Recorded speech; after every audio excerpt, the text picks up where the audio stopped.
Abian da dagoeneko Eibarko Udalak eta Eibar Merkataritza gune irekiak urtero sustatzen duten Gabonetako kanpainaren edizio berria.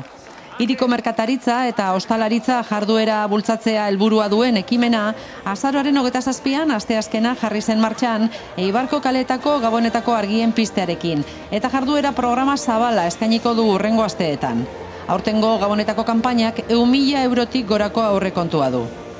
Gabonetako kale argien pistearen ekitaldi ofiziala Errebal plazan egin zen, Jon Iraola alkatearen eta Zara Dominguez mugikortasuneko turismoko eta lurralde antolaketako diputatuaren parte hartzearekin. Ondoren, ohi den bezala, txokolatada bat egin zen ekitaldira hurbildu ziren guztientzat. Errebalen bertan 6 metroko altuerako zuhaitza jarri da. Urtero bezala, datozen asteetan fetxa hauetako ohizko jarduerak antolatuko dira, eta Gabonetako argiztapena eta barrakez gain txiki parkea egongo da. Aurtengo nobedadea, Untzagan jarriko den izotz parrapasa izango da.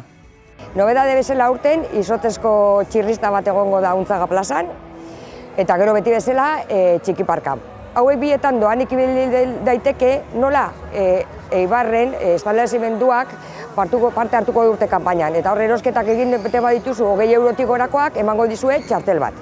Astelenako txiki parkeak abenduaren 7an larunbata irekiko ditu ateak eta otsailaren 15 arte egongo da zabalik. Eta izotz parrapasa bere aldetik abenduaren 20tik urtarrilaren 6 arte egongo da martxan. Eibar Merkataritzako gune irekiko Gabonetako kanpainan barrakak ere egongo dira hiriko 3 puntutan banatuta. Txaltxazelaien 5 atrakzio egongo dira, eta Urkizun 3, eta abenduaren 20tik urtarrilaren 6 arte egongo dira zabalik. Eta ambulatorioaren aurrean dagoen parkean, karrusela egongo da azaroaren 29tik otsailaren amaierar arte. Aurrak doan sartu ahal izango dira txiki parkera eta izotz parrapasera kanpainan parte hartzen duten establezimenduetan emango diren bonuak aurkeztuta. Eta barraken kasuan deskontuak aplikatuko dira bonuak aurkeztuz bonuetan bertan adierazitako egunetan.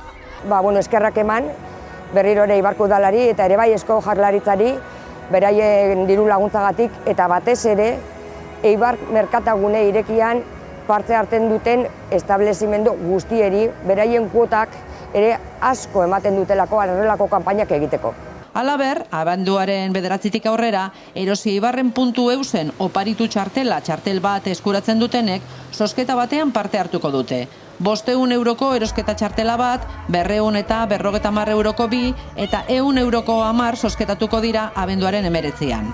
Bestetik, abenduaren 18an, merkatarien Gabonetako otarra, kanpainako 80 otarrak zozketatuko dira. Kanpaina azaroaren 27tik abenduaren 15 arte egongo da martxan, eta merkatarien elkarteko establezimenduetan erosketak egiten dituztenek parte hartu ahal izango dute.